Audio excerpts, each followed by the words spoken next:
Hey guys, Nick here with What Game Now, and in this video we're going to start off a series that we're going to call From Box to Battlefield.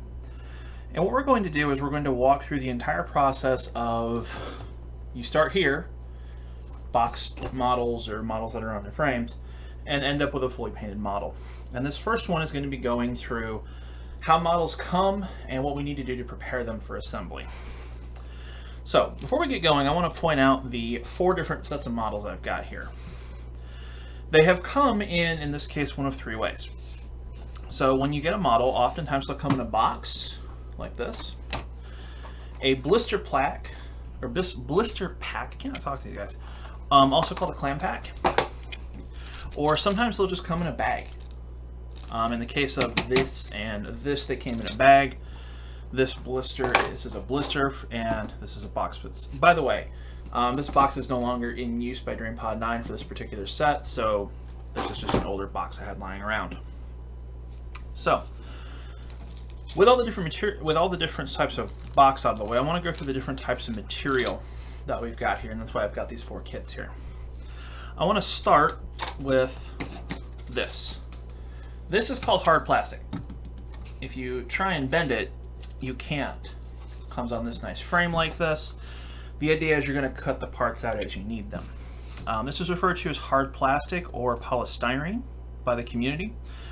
And this is used by predominantly Games Workshop. You see it in Malifaux. There's some Privateer Press kits that use it.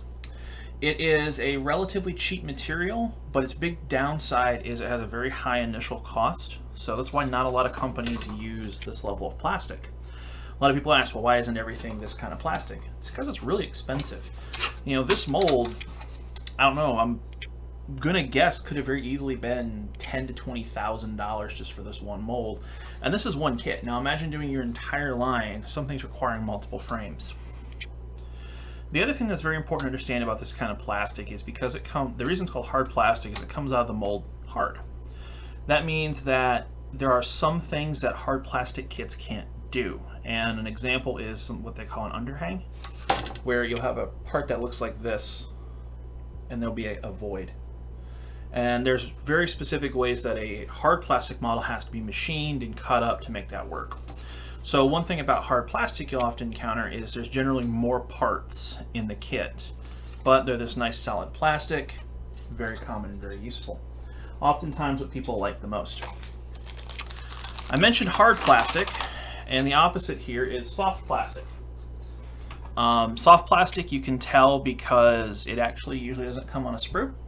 It can be colored. And the biggest difference with hard and soft plastic is this comes out soft as opposed to hard, and that lets them do undercuts, get that on frame, things like that, very fine detail like that, and have it be a single piece. If this was hard plastic, there's a decent chance this would be 5 or 6 pieces.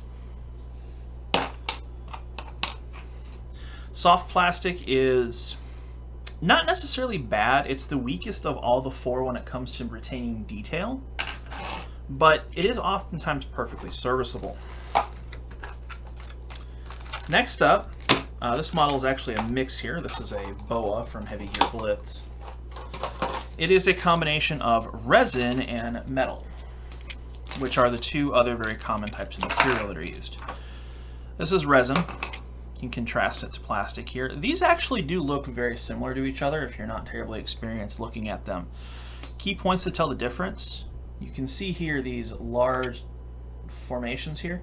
That's where the resin went in to actually make the part. Soft plastic, you're going to encounter small pieces like that are cut off and discolored.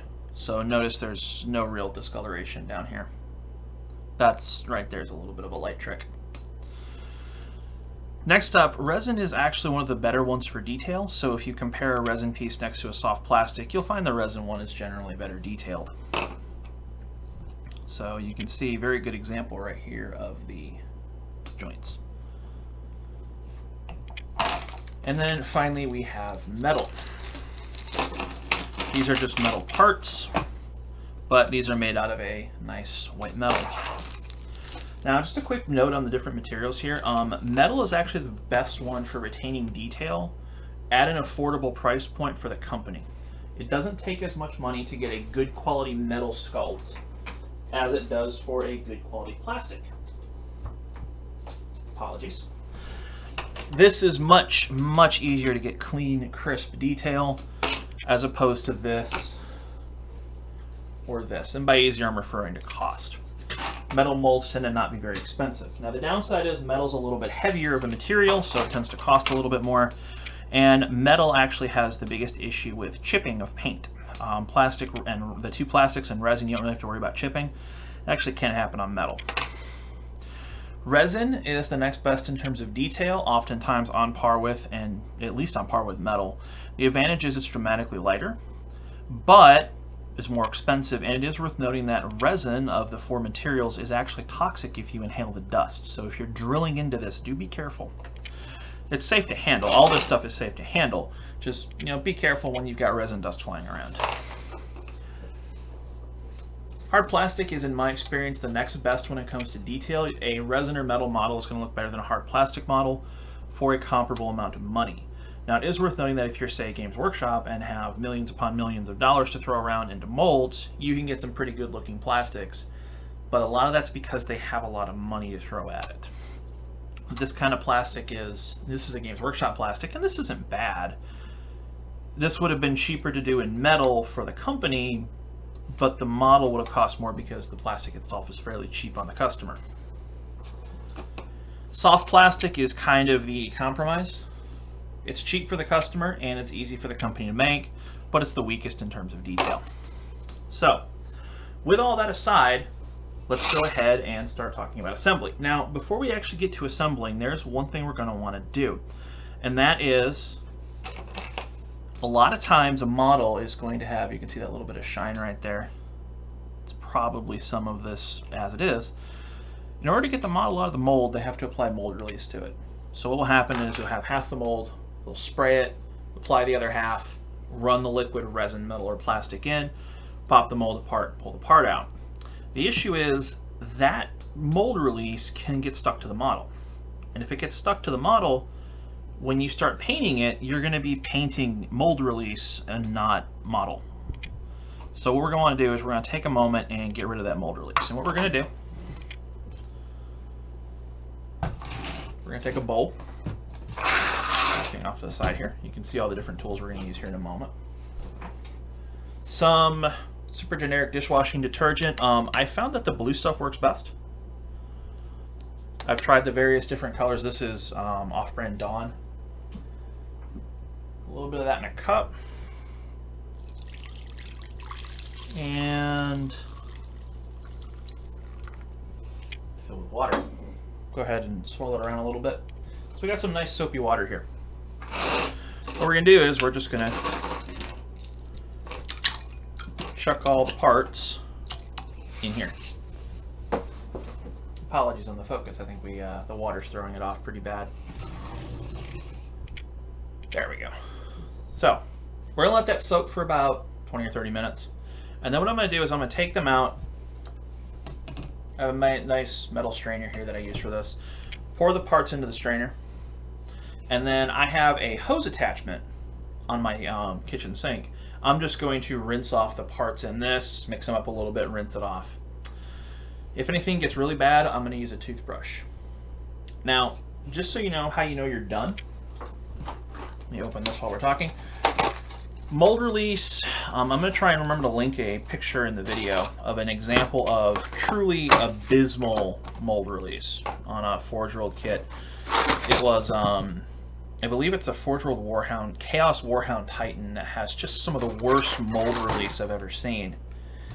At least I'm pretty sure it's mold release. And mold release on resin is easy to see because it looks almost like a film. And you can see it on resin. It sometimes happens on soft plastic. It also happens on metal, even though you can't see it. So we're going to run it through soapy water. Essentially, it's a degreaser. Wash it off. And the difference is, before mold release, if you run your finger over the parts, it might feel a little bit smooth. That's fine. But you might not encounter much resistance. Once you've run it through this and wash it off, if you run your finger over, you should feel quite a bit of resistance. We're going to do this for all the metal kits, all the resin kits, and I like to do it for soft plastic, although you don't have to.